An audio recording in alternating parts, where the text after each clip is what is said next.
이어서 우측칸입니다. 제일 먼저 좌측에 세익스피어의 맥베스입니다. 저는 맥베스를 아직 한 페이지도 꺼들떠보지도 않았는데 그 이유는 이 셰익스피어 다시 쓰기 그 작품 등이 있습니다.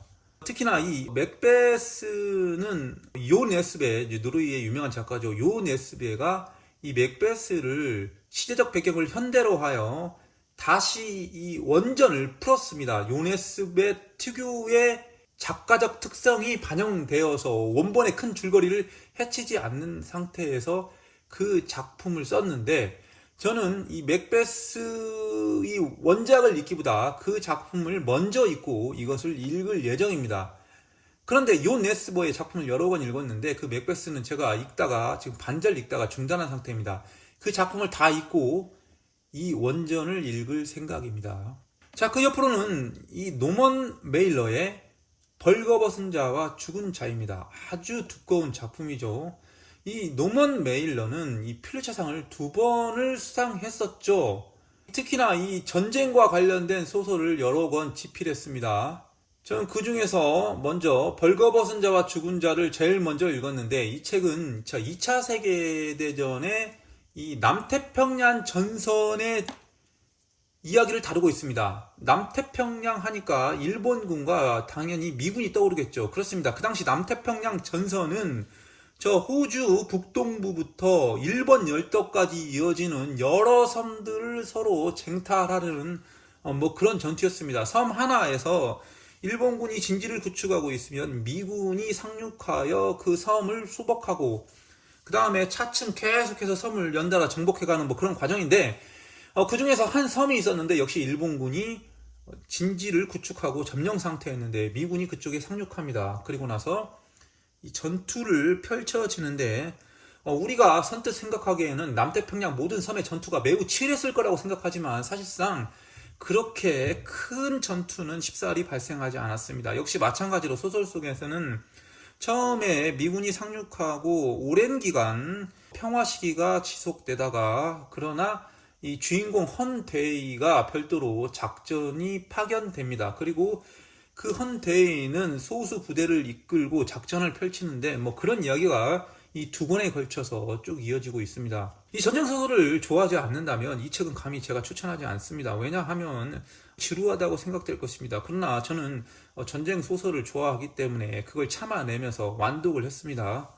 선뜻 추천하기는 망설여지는 작품입니다. 그 옆으로 노먼 메일러의 또 다른 작품 밤의 군대들입니다. 이 책은 베트남전에 관련하여 이 반전 시위를 이야기를 하고 있습니다. 즉 미국 이 국방부 펜타곤 앞에서 반전 시위에 일어나는 그 과정을, 실제적 사건을 소설화시켜서 노먼 메일러가 펼쳐지는 이야기인데 내용이 좀 어려워요. 등장인물적 성격을 파악하기도 힘들고 여러 가지 갖가지 온갖 수사 등이 동원되는데, 그러나 어려움에도 불구하고 참고 읽다 보면 이 2권 다 모두 읽게 된다면 노먼 메일러가 왜 20세기 위대한 미국 작가 중에 한 명인가라는 걸 느낄 수 있습니다. 그것은 제가 이 짤막한 저의 언어로 표현할 수는 없는 것이고 직접 책을 읽어보신다면 느껴보실 수 있는 부분이라고 생각합니다. 그 옆으로는 파스쿠알 두아르테 가족입니다. 카밀로 호세 셀라, 스페인 최초의 노벨 문학상 수상자죠. 파스쿠알 두아르테는 사람 이름이고 그 다음에 가족은 그의 가족을 나타내는 것인데, 즉 주인공의 이름을 그대로 제목으로 썼습니다. 이 책은 이 파스쿠알 두아르테가 사형을 당하는데 왜 사형을 당했는지 그의 살인 행각을 역으로 추적하여 이야기로 풀어낸 책입니다. 살인할 수밖에 없었고 때로는 살인을 해서는 안 됐고 그런 이야기가 펼쳐지고 있는데 잔혹한 이야기입니다. 특히나 그런 잔혹함으로도 논란이 있었겠지만 이 카밀로 호세셀라가 이 독재자 프랑코 측에서 전쟁 수행 경험도 있습니다. 그런 점에서도 또 논란을 일으켰던 작가로 알고 있습니다. 그러나 저는 이런 잔혹물을 제가 개인적으로 좋아해서 그런지 몰라도 재미있었습니다. 다음은 이 모든 작품 중에서 가장 유명한 작품이 무엇냐고 한다면 이 100년의 고독이 아닐까라고 생각됩니다. 그만큼 널리 알려졌고 유명하죠. 가브리엘 가르시아 마르케스의 100년의 고독입니다. 뭐 다른 출판사에서는 100년 동안의 고독 뭐 이렇게도 제목을 달고 출간하는 것 같습니다. 이 책은 이 마콘도라는 이 카리브해 근처의 한 지역에 100년에 걸친 한 가문의 이야기를 다루고 있습니다. 너무나 유명한 이야기라서 뭐 제가 설명하는 것보다도 그냥 책 뒤편을 펼치고 한번 이야기를 보겠습니다. 마술적 사실주의의 창시자, 라틴 아메리카 비극적 역사와 인간 조건에 대한 통찰을 유머에 녹여내자. 자, 뭐 이렇게 책 뒷표지를 읽어주는 것이 이 책에 대한 설명이 더 적합할 것 같습니다. 개인적으로는 너무나 큰 유명세에 비해 저로서는 뭐 재밌긴 하지만 도대체 그런데 그래서 무슨 이야기냐, 뭘 이야기하고자 하냐라고 저한테 묻는다면 저는 모른다라고 이야기하겠습니다. 그렇습니다. 전 모르겠습니다. 한 가문에 돌고 도는 순환적인 이야기를 쓴 것 같은데 그것으로 무엇을 이야기하고자 하냐고 묻는다면 저로서는 풀어내지 못한 답이다 라고 말씀드리겠습니다. 이어서 똑같은 작가 가브리엘 가르시아 마르케스의 콜레라 시대의 사랑입니다. 아직 읽지 못했습니다. 100년의 고독에 아직 풀지 못한 숙제 때문에 더 이상 그의 작품은 나아가지 못하고 있습니다. 그 옆으로는 시르트 바닷가입니다. 줄리안 클라크, 공쿠르상 수상작이죠. 그러나 이 작가가 은둔자라고 합니다. 그러다 보니까 상대적으로 이 수상 이력에 비해서 알려지지 않은 작품이죠. 이 책은 아직 제가 완독하지 못했습니다. 다음은 어니스트 헤밍웨이의 노인과 바다입니다. 어쩌면 유명세는 100년의 고독보다 경우에 따라서는 더 클 수가 있죠. 왜냐하면 우리나라에선 청소년 필독서 중에 한 권이니까요. 만약에 청소년 필독서를 뭐 100년의 고독이나 벌거벗은 자와 죽은 자, 그 다음에 레미제라블로 한다면 읽을 청소년이 별로 없겠죠. 왜냐면 분량이 크다 보니까. 그래서 노인과 바다가 상대적으로 더 많이 읽히는 것 같습니다. 책은 우리가 어떤 성인이 되어 독서 이력을 가지기 전에 이미 어린 시절에 대부분 읽었던 경험을 가지고 있어요. 이야기 구조도 단순하고 작가적 명성도 크기 때문에 대부분 사전에 읽었던 것 같습니다. 그래서 이야기 내용을 모르는 사람이 없어요. 그리고 어니스트 헤밍웨이 하면 가장 먼저 떠오르는 작품이기도 한 것 같은데, 그리고 그의 부활을 알리는 작품이었는데, 개인적으로는 이 노인과 바다를 다 읽고 어리둥절해하는 제 자신을 발견했습니다. 뭐 작품을 다 읽고 불쌍한 노인이라는 생각이 떠올랐지, 뭐 기타 뭐 이 작품이 주는 어떤 묵직한 의미와 그 다음에 작품이 함유하고 있는 큰 가치를 떠올랐다 하는 것은 제가 거짓이고, 대신 저는 노인과 보다는 차라리 이 작품을 추천합니다. 연애소설 읽는 노인입니다. 루이스 세폴 베다의 작품입니다. 두 작품 모두 노인이라는 단어가 들어가 있는데 비슷한 작품입니다. 이 노인과 바다가 바다의 이야기라면 이 연애소설 읽는 노인은 아마존 정글의 이야기입니다. 둘 다 노인이고, 둘 다 한 명은 거대한 고기를 잡아서 귀향하는 과정이고, 이 소설은 그 사람을 해치는 어떤 퓨마를 잡아가지고 귀향하는 그런 이야기인데, 흥미적인 측면에서 연애소설 읽는 노인이 노인과 바다보다 훨씬 저로서는 좋았습니다. 그러다 보니까 제 아무리 작품이 주는 의미가 크다 할지라도 흥미라는 인간적 본능이 더 지배하는 요소가 많다 보니까 저는 연애소설 읽는 노인이 훨씬 좋았습니다. 굳이 두 작품 모두 읽는다면 연애소설 읽는 노인을 저는 더 권하는 바입니다. 그러나 이 역시 분량이 작고 이것도 역시 분량이 작기 때문에 모두 다 읽어보고 한번 두 작품에 대한 평가를 내려봤으면 하는 바람을 전합니다. 이어서 다자이 오사무의 인간실격입니다. 이 역시 서점에 가면 단 하루도 빠짐없이 매대에 올려져 있는 작품입니다. 이 작품이 그토록 유명한 이유가 무엇인지 알고 싶어서 읽었습니다. 사실 읽고 싶은 마음은 별로 없었습니다. 왜냐하면 요즘은 일본 작가 작품을 저는 개인적으로 잘 읽지 않기 때문에.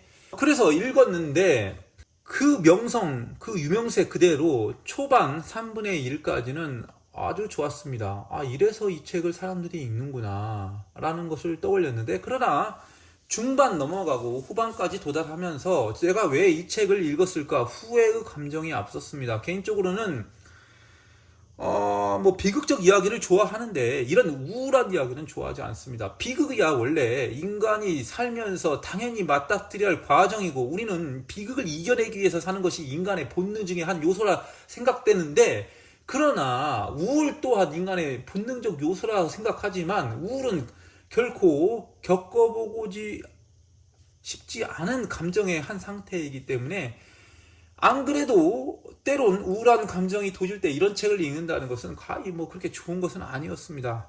또한 흥미적 측면에서 좋았냐? 또 그것도 아니었어요. 그래서 인간 실격은 별로 제가 추천하고 싶은 이야기는 아닙니다. 다음은 퀸터그라스의 양철북입니다. 노벨 문학상 수상 작가이죠. 제가 아직 양철북 펴보지도 않았습니다. 자, 대부분의 작품을 제가 구입하게 되면 최소한 머릿말을 읽거나 아니면 앞에 서두를 읽고 잠시 보류 상태에 놓이는데 아직 양철북은 읽지 못했습니다. 대신에 다른 서평이나 이런 평가 등을 읽어보면 상당히 뭐 지루하다 뭐 그런 평가가 많은 것 같은데 그것은 타인이 바라보는 해석이므로 정말 지루한지 정말 어떠한지 한번 읽어보고 싶습니다. 어렸을 때는 영화로만 먼저 작품의 존재를 알고 있었었죠. 이어서 이사벨 아엔데의 가장 대표작이라고 할 수 있는 영혼의 집이죠. 아엔데 하면은 칠레의 이 정치와 얽혀 있는 집안이고 아엔데는 그 집안에 속해 있는 구성원이고 그 자기 집안의 정치적 파란만장한 역사와 그 다음에 칠레의 어떤 민중사 등을 이야기로 펼쳐낸 작가죠. 개인적으로 영혼의 집은 아직 읽지 못했습니다. 3부작 시리즈가 다 민음사에서 출간한 걸로 알고 있는데 아직 읽지 못했습니다. 대신 다른 작품을 읽었었는데 그 작품을 읽고 이사벨 아엔데 작품을 모두 읽어봐야겠다는 생각을 가지고 있습니다. 조만간에 영혼의 집을 먼저 읽을 예정입니다. 그 다음에 오만과 편견입니다. 제인 오스틴 역시 유명한 고전 중에 하나죠. 이 제인 오스틴의 작품은 오만과 편견만 읽었습니다. 작품의 제목은 거의 대명사격이죠. 어떤 현상을 말할 때 멋과 멋이다 라고 할 때 오만과 편견은 반드시 써야 할 단어 중에 하나죠.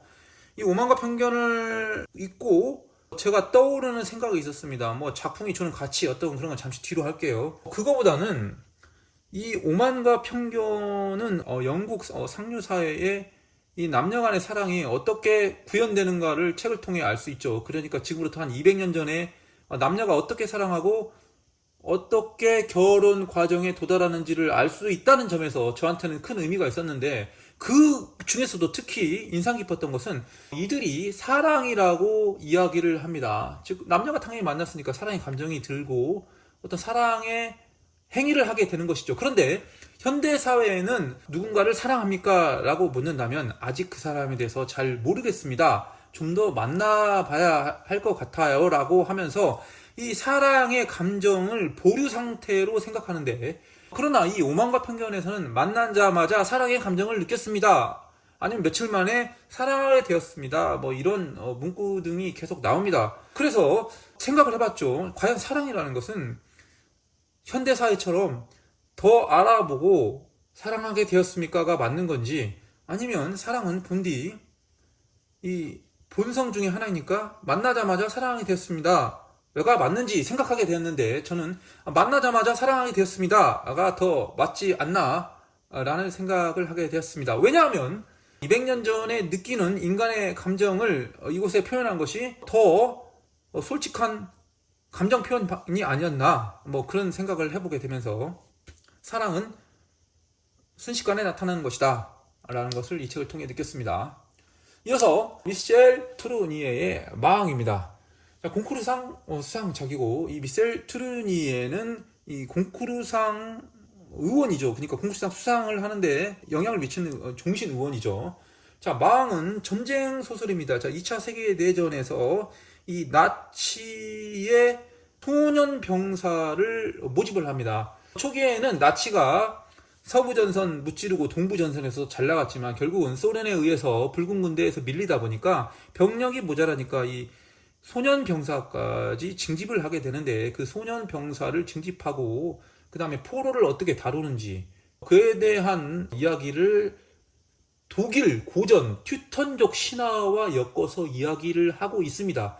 그것뿐만 아니라 우리가 최근에 이 테슬라가 베를린 공장을 만들었는데 환경단체의 반대에 부딪혔습니다. 그 이유는 이 독일은 평지인데 테슬라 베를린 기가팩토리 공장 주변을 보면 이 숲이 가득하게 빽빽하게 펼쳐져 있습니다. 그렇습니다. 이 독일은 원래 본디 이 숲이 유명했다고 해요. 그래서 이 괴링이 별도로 가지고 있는 이 독일의 숲이 있었는데 그 숲 안에서 사냥 이야기, 그다음에 숲의 풍경 이야기 등이 이 마왕의 전쟁 이야기와 복합적으로 얼룩져 있는데 저는 상당히 재밌게 읽었습니다. 물론 약간 어려운 점도 있지만 뭐 그런 점은 충분히 독자가 감내해야 할 부분이고 마왕 재밌게 읽었습니다. 그러니까 저는 저라는 사람의 독서적 특질은 아까 제가 좌측에 설명했던 프랑스와 사강의 프랑스를 좋아하세요 와 같은 소설보다는 이런 마왕 같은 소설을 더 좋아하는 것 같습니다. 그 옆으로는 뭐 설명이 필요 없는 레미제라블입니다. 빅토르 유고 프랑스의 대문어라 일컬어지는 레미제라블 5권입니다. 우리가 어린 시절에 읽었던 장발장, 즉 레미제라블은 대부분 청소년판, 압축판이죠. 그 중에 특별히 일부만 발췌하여 청소년판으로 이야기한 작품들이었습니다. 그러나 이 레미제라블은 이처럼 원전은 이렇게 상당히 두꺼운 작품이죠. 이 책을 읽는 데는 큰 노고를 감수해야 합니다. 무엇보다도 작품의 분량에 압도당하고 두 번째 그 작품의 난해함에 압도당합니다. 제가 이 수년 전에 기억도 안 나는 과거에 이 책을 읽었었는데 정말로 이야기가 재미있습니다.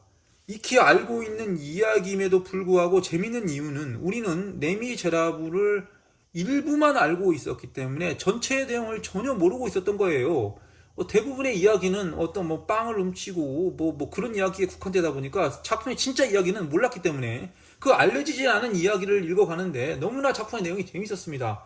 그 자체만으로 그 힘으로 5권을 완독하게 되는데 그러나 반면에 이 작품이 가지고 있는 정말로 힘겨운 점이 있는데 그것은 여러 군데의 이 파리와 프랑스의 피로 얼룩진 역사적 이야기와 그 다음에 여러 가지 그 당시에 실존했던 인물 등의 이야기가 복합적으로 얽혀 있는데 일부 구간은 정말 저와 같은 일반인이 받아들이기에는 너무나 난해했던 부분들이 존재하다 보니까 극과 극의 너무나도 재밌다가 너무나도 어렵다가 하는 것들이 반복적으로 이루어지는 점이 이 독서를 더욱 힘겹게 하는 것이었습니다. 그러나 세상 만사 모든 것이 그러하듯이 무언가를 완수했다는 쾌락은 그 자체만으로도 대단한 성취감을 일으키게 할 수 있는데 그 중에 하나가 바로 레미제라블이다.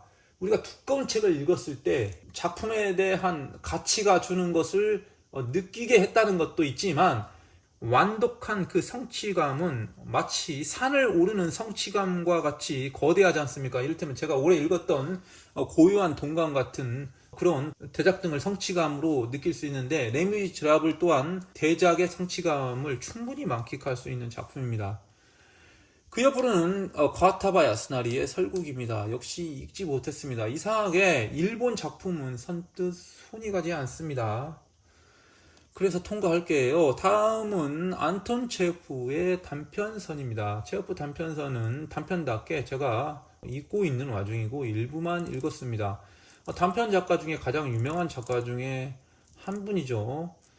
그러나 이 단편 작품집의 특징이 하나 있습니다. 그것은 수많은 작품이 있다 보니까 어떤 작품은 정말 좋아요. 그리고 어떤 작품은 무슨 이게 작품이야 라는 느낌이 떠올릴 수가 있죠.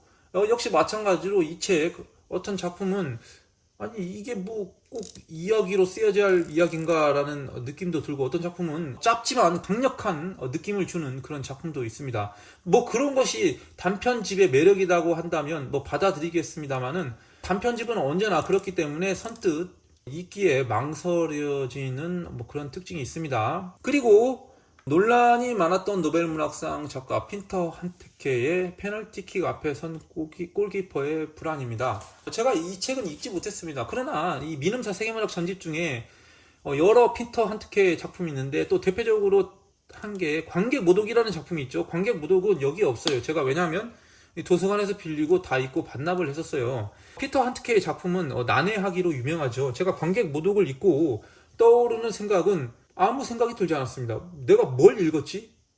내가 도대체 무엇을 읽었더라? 더 황당한 것은 읽은 지 얼마 되지 않았음에도 불구하고 전혀 하나도 기억이 나지 않는다는 것입니다. 그럼에도 불구하고 유명하다는 것은 아직 제가 그 경지에 다다르지 못했기 때문에 그 작품의 가치를 제가 느끼지 못하는 것이죠. 현재까지로는 피터 한트케의 관객 모독을 통해 이 책을 과연 제가 언제 읽어야 할지 고민하게 되는 상태입니다. 다음은 솔제니친의 이반 데니소비치 수용소의 하루입니다. 역시 아직 읽지 못했습니다. 별도로 솔제니친의 수용소 군도는 제가 이북으로 구입하여 읽고 있습니다. 그 이북으로 열린 책들 6권이죠. 자, 이렇게 아랫부분 이야기를 마쳤으니까 윗부분 어니스트 해밍웨이의 작품만 남아있네요. 자, 누구를 위하여 종은 울리나, 그 다음에 무기여 잘 있어라, 태양은 다시 떠오른다인데, 누구를 위하여 종은 울리나는 스페인 내전을 다루고 있고, 무기여 잘 있어라는 1차 세계대전을 다룬 이야기죠. 먼저 누구를 위하여 종은 울리나는 이 스페인 내전에서 한 전투원 등이 한 다리를 폭파하려는 그 과정을 이야기하고 있습니다. 그 아까 제가 전에 스페인과 관련된 작품이 여기 있군요. 파스쿠알 두아르테 가족도 스페인 관련 이야기고, 이 책을 누굴 위하여 종은 울리나도 스페인 전쟁과 관련된 이야기입니다. 소위 말하는 스페인은 현대의 우리가 생각하는 스페인은 뭐 열정, 그 다음에 축구, 그 다음에 어떤 빨간색이 떠오릅니다. 열정적인 지역이라는 생각이 떠오르는데, 그와는 반대로 현대사는 독재가 주류를 이뤘었죠. 그 독재 시발점이 언제냐? 바로 이 스페인 내전 때부터였죠. 그 스페인 내전의 이야기를 다루고 있습니다.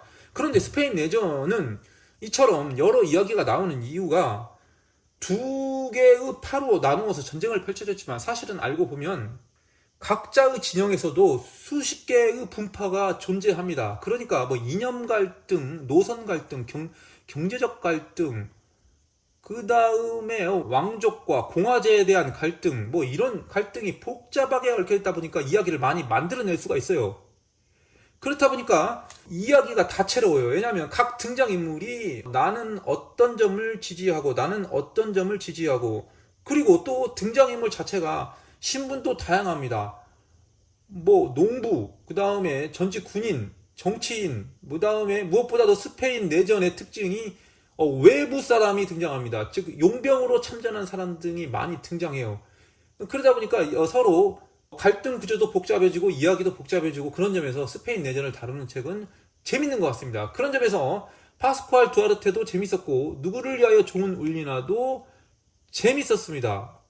적어도 제가 읽은 어니스트 해밍웨이 책 중에는 누구를 위하여 종은 울리나가 가장 재미있었고 가장 심취하여 읽은 이야기가 아닐까 생각해 봅니다. 반면에 이 무기여 잘 있어나는 1차 세계대전 이탈리아 전선의 이야기를 다루고 있는데, 제가 이 어니스트 해밍웨이의 책을 읽고도 넌 무엇을 읽었냐 하면 잘 표현할 수가 없더라고요. 그래서 제가 표현할 수 없는 부분은 이렇게 책 뒷표지의 내용을 읽어주면서 이런 책이다라고 말씀드리는 게 더 효과적일 것 같습니다. 그 중에서 한 문장만 뽑아내서, 두 문장을 뽑아내서 이야기할게요. 전쟁의 허무 속에서 삶과 사랑의 진정한 의미를 깨달아가는 청년의 이야기. 전쟁 소설과 연애 소설의 한계를 넘어 존재에 대한 깊은 통찰을 담아낸 명작이라고 책 뒤편에 이렇게 쓰여져 있습니다. 그럼 과연 저처럼 독자가 이 책을 읽고 이 두 문장에서 표현하는 의미를 떠올랐냐? 뭐 그건 아닌 것 같아요. 아니 뭐 이 얼핏 비슷한 감정은 느끼지만, 이처럼 뭐 허무, 삶과 사랑의 진정한 의미다라고 의미를 느꼈냐라고 저한테 묻는다면 그건 잘 모르겠다라고 하는 게 제 솔직한 답변인 것 같습니다. 이어서 마지막이나 오늘 소개하는 책 중에 마지막이네요. 태양은 다시 떠오른다. 이것은 어니스트 해밍웨이의 초기작이죠. 역시 마찬가지로 이건 제가 아직 읽어보지 못했기 때문에 그냥 제 뒷편을 한번 보여주겠습니다. 길 잃은 세대의 정신적 불모와 무기력, 시대적 불안과 상실감을 그린 대표작이라고 쓰여 있습니다. 태양은 다시 떠오른다였습니다. 자, 이렇게 해서 민음사 세계문학 전집에 대한 이야기를 모두 마쳤습니다. 여러 작품이 있습니다. 아직도 더 구입하고 읽어야 할 여러 민음사 세계문학 전집 시리즈가 있는데 400권 이상 출간되었기 때문에 앞으로도 읽어야 할 책들은 많겠지만 현재까지 읽었던 책 중에 그럼 가장 좋았던 책이 무엇이냐, 꼭 순서대로 말씀드리진 않고 몇 작품만 꼬집어서 제가 좋았던 작품을 한번 지적해 보겠습니다.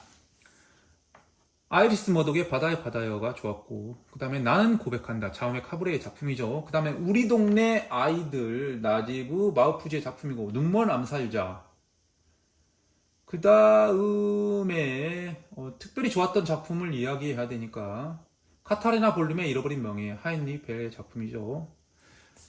그 다음에 우측으로 간다면 마왕, 미셸 프루니의 작품이고, 레미제라블, 빅토르 위고, 그리고 한 작품만 더 한다면 누구를 위하여 종은 울리나와 벌거벗은 자와 죽은 자 중에 누구를 위하여 종은 울리나로 하겠습니다. 자, 이렇게 해서 오늘 민음사 세계문학 전집 시리즈에 대한 이야기를 마쳤습니다.